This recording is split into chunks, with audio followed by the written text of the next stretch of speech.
रामपुर हाट से लेकर कामरू कामाख्या से लेकर इधर आपके महसी कात्यायनी स्थान को लेकर, उधर दंतकाली मंदिर नेपाल को लेकर, काठमांडू को ले, सब क्षेत्र है तंत्र क्षेत्र, शक्ति क्षेत्र।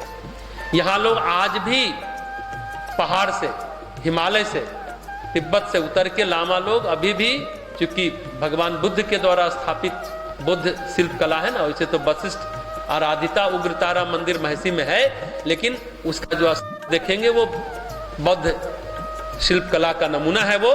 तो यहाँ तिब्बत से आकर के लामा लोग भी गुप्त निवास करके 9 दिनों में अभी आज से शुरू हो गया, ये तंत्र क्षेत्र है। उसी तरह हरिद्वार को भी शक्ति का क्षेत्र माना जाता है। कौन कौन है हरिद्वार में? मनसा देवी आप सभी जानते हैं, वह शिव की पुरी है, और नाग माता भी वहाँ है, नागों की माता है। हरिद्वार में चंडी देवी है, वो भगवती का रूप है। लेकिन चंडी देवी सामान्य तौर पर मानते हैं कि तंत्र की अधिष्ठात्री देवी हैं, लेकिन नहीं, तंत्र की अधिष्ठात्री माया देवी है। माया का क्षेत्र, माया देवी का मंदिर कहाँ है? कनखल में। कनखल जब जाएंगे तो वहाँ मिलेगा। आचार्य शंकराचार्य को आप जानते होंगे, कई विचित्र और मजेदार व्यवस्था करते हैं धामों में। विचित्र का भी कह सकते हैं, मजेदार भी कह सकते हैं। चारों मठों में सन्यासियों को जोड़ा, मठानमाय यानी मठों की व्यवस्था की उन्होंने। उत्तर में ज्योतिर्मठ बद्रीनाथ, पश्चिम में द्वारका मठ, पूरब में पुरी जगन्नाथपुरी, दक्षिण में श्रृंगेरी मठ यानी कांची मठ। इन मठों में ब्रह्मचारी सन्यासी रहते हैं, दशनामी संप्रदाय जिसको बोलते हैं। अपने कुल के नाम से वो जाने जाते हैं। जैसे किसी का हम नाम लें, अभी अगर हम सुखदेव सिंह कहते हैं तो सिंह कुल से वो जाने जाएंगे।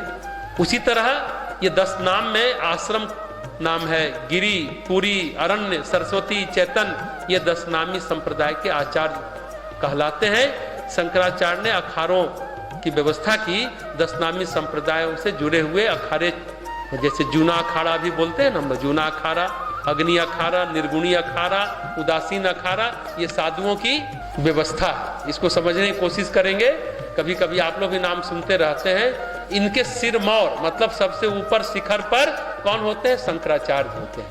तो कितने अखाड़े कितने मठ के अंतर्गत आते हैं ये अलग है, एक अलग बातें हैं उसमें। इन अखाड़ों का एक हेड होता है, यानी एक प्रधान होता है, उसको कहते हैं आचार्य महामंडलेश्वर। इसके नीचे होते हैं महामंडलेश्वर, फिर उनके नीचे होते हैं मंडलेश्वर। ऐसे आप जान लेंगे तो समझ में आएगा। शंकराचार्य के अनुसार हर अखाड़े की एक देवी होती है और एक भैरव होता है। इनकी रक्षा के लिए कुल देवी शक्ति के रूप में और भैरव के रूप में रक्षा के लिए रहते हैं। इसलिए कनखल हरिद्वार में जो मंदिर बना है उस क्षेत्र की देवी माया देवी है, और जो तंत्र की अधिष्ठात्री है, और भैरव जी वहाँ काल भैरव के रूप में विद्यमान है। दोनों वहाँ पास पास दोनों का मंदिर है। माया देवी जूना अखाड़ा की अधिष्ठात्री देवी है, इसलिए हरिद्वार को मायापुरी कहते हैं। काशी में कौन है? देवी विशालाक्षी है, और काशी में काल भैरव है जिनको कोतवाल कहते हैं। अभी लोग बनारस गए थे, उनका दर्शन किए थे। वहाँ सती की आंख के रूप में एक आंख कहाँ गिरा था? महसी में है, और दूसरा आंख बनारस वो गिरा था। तो काशी में देवी विशालाक्षी आंख के रूप में वहाँ विद्यमान है। और आचार्य शंकर की विचित्र व्यवस्था, विचित्र क्यों बोले? एक तरफ तो वेद वेदांत की बात करते हैं और एक तरफ तंत्र, दोनों को जोड़ करके रखे हैं। कुछ लोग जो वेदांती हैं वो तंत्र साधना को महत्व नहीं देते, जो तांत्रिक लोग हैं वो वेदांती को महत्व नहीं देते। लेकिन शंकराचार्य ने उस समय आपस में लड़े नहीं, लोग आपस में एक दूसरे की बुराई ना करें, अपने को श्रेष्ठ ना साबित करें। तो जितने भी संप्रदाय बनाए, जितने भी मठ बनाए, उसके कुल देवी और रक्षक के रूप में काल भैरव को स्थापित करते हैं। तो ये वेद और तंत्र साथ साथ चल रहे हैं। यही शंकराचार्य की विचित्र व्यवस्था है, यानी शिव और शक्ति की उपासना साथ साथ। भैरव कौन है? भैरव के रूप में भगवान शिव स्वयं है। वैसे हरिद्वार क्षेत्र तो वन क्षेत्र था, अरण्य क्षेत्र था। महाभारत में पुराना परिचय हरिद्वार का मायापुरी के रूप में ही है। उसके बाद महाभारत काल के बाद हरिद्वार नाम पड़ा है, इसलिए मायापुरी को मोक्ष धाम भी कहते हैं। वैसे ही अयोध्या क्षेत्र है जहां श्री राम का नित्य संपर्क वहां रहता है उस स्थल से, इसलिए अयोध्या को मैं प्रणाम करता हूं। गोस्वामी जी कहते हैं कि बंदौ अवधपुरी पावन, अयोध्या की बड़ी महिमा है। भगवान के रहने से, भगवान श्री का नाम लेने से, जप करने से परम कल्याण होता है और सरयू का दर्शन होता है, सरयू का स्नान होता है, सरयू नदी का जलपान होता है। कलयुग के सारे पापों को नष्ट करने वाले सरयू नदी में स्नान करते हैं और अपने पापों का शमन करते हैं। फिर कहते हैं गोस्वामी जी, प्रणवु पुर नर नारी बहेरी, ममता जिन पर प्रभु न थोड़ी।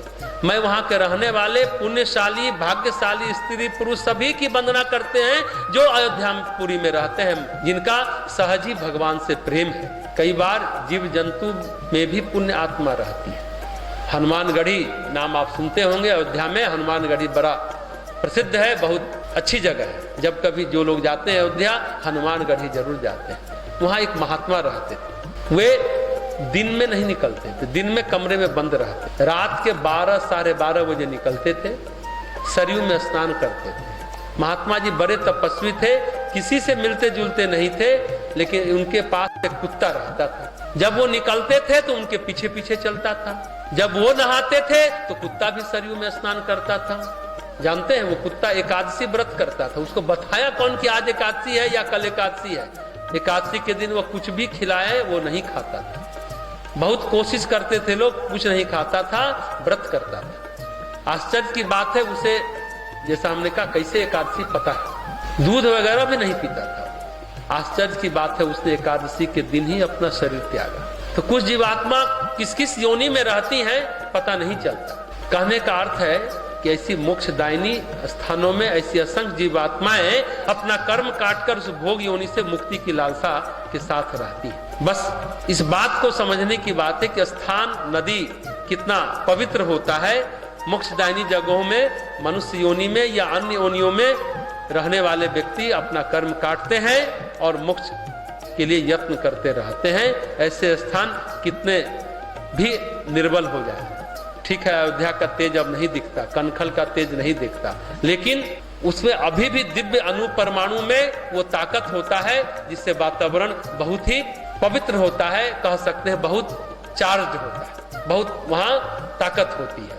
इस वातावरण में जीवों का कल्याण करने में वो वातावरण सक्षम होता है। इसलिए गोस्वामी जी कहते हैं, इस दिव्य क्षेत्र अयोध्या और सरयू नदी की वंदना करता हूँ। उसमें जो नर नारी निवास करते हैं उनकी भी वंदना करता हूँ, क्योंकि बिना पुण्य कर्मों के वो वहां भगवान के साथ नहीं रह सकते थे। जाने अनजाने में उनका जरूर शुभ संस्कार रहा होगा, इसलिए तो अयोध्या में निवास करते हैं। परमात्मा की पर्याप्त कृपा होगी, उनका पर्याप्त आशीर्वाद होगा, तो वो पुण्य क्षेत्र में रहते हैं, जिसके कारण हम सबको प्रणाम करते हैं। तो आज की बात समाप्त करते हैं।